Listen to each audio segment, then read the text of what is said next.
What's up, y'all? Welcome back to my YouTube channel where I talk about random things and you guys are forced to listen to me, I guess. Today we're going to be talking about 3D printers. Personally, I like robotics, I like engineering, and I'm not a nerd because I do like running and hip-hop and all that kind of stuff. So don't call me a nerd, but you know. Nerd. So anyways, 3D printers are kind of sick.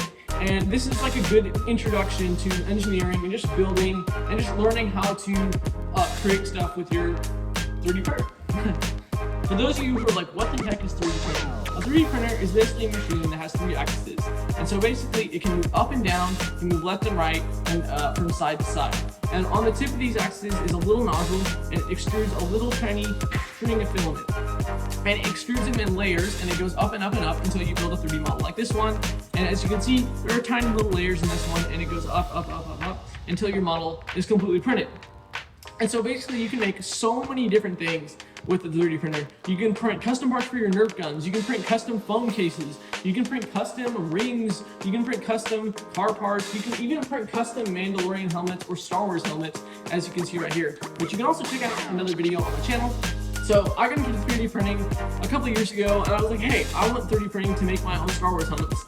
I was about 11 years old, and so I started out to make my own Star Wars helmets, and I bought a 3D printer for that express purpose. There are several different things that I would recommend doing before you get started on 3D printing.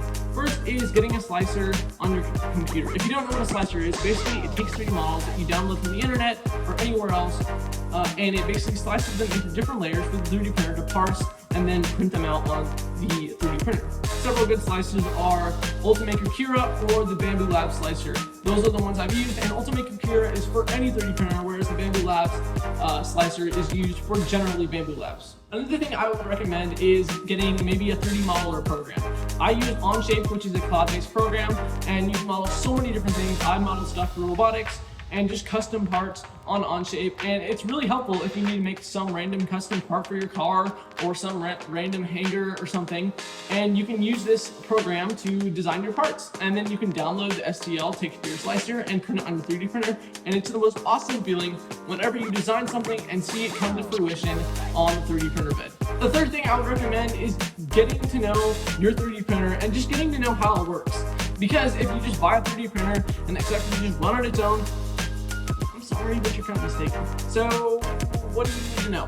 So 3D printing, it takes a lot of maintenance, especially regarding which 3D printer you get. If you get a cheaper 3D printer, expect it to have a lot more maintenance, and especially regarding like replacing the nozzles, replacing the heat sensors, replacing the filament, etc., etc., etc. Now that you have your 3D modeler and your slicer, now you're ready to start 3D printing. So you have your 3D modeler and your slicer, and basically those are going to help you to 3D print. So what 3D printer should you get? Personally, I have a Bambu Labs P1S and an Ender 3. This is my Ender 3 right here, and as you can see, it's unenclosed and it has a lot of different parts. Here's the heat bed, and here's the nozzle right here, and here's the UI interface, which you can use with this little knob, and it presses down like this. This is a good, cheap $200 3D printer, and it's worked pretty well, and this is the first one that I got, and it's lasted me 4 years. I don't really use it anymore because now I'm really using my Bambu Labs P1S. This is honestly the best 3D printer I've ever owned or seen anyone own. So it has an enclosure here, and it has this nice glass door, as you can see. It has literally a camera, so you can film while you're 3D printing, and it also has a nice nozzle, and it's just super compact. It also has a bigger print bed than the Ender 3, and it features a metal print plate instead of a flexi one. It also has a multicolor usage, so you can actually use this for printing several colors at a time. So you can have multicolored prints, which looks super sick. And we have different materials here. So we have blue PETG, black PETG, yellow PETG, and then we have white support material. So basically, this is a very highly recommended 3D printer, and a lot of people are starting to buy the Bambu Labs. But if you're just wanting to start out and just like get used to 3D printing, I would highly recommend the Ender 3. The Ender 3 is highly versatile, and you can print a lot of different stuff with this. You can print custom Lego parts or custom car parts on this, and I printed, for example, this entire helmet on that 3D printer. So I would highly recommend the Ender 3. It's about $189 on Amazon, and you get to put together your own 3D printer from scratch. So it comes in a bunch of pieces and you will have to assemble it yourself with the instructions. Thank you for watching my video. Make sure to hit the subscribe button, hit that like button, and maybe even click the notification bell so you know when all of my 3D printing videos come out. I will be having a series on how to CAD, how to slice, and maybe even how to replace a nozzle or replace a heat sensor on the Ender 3.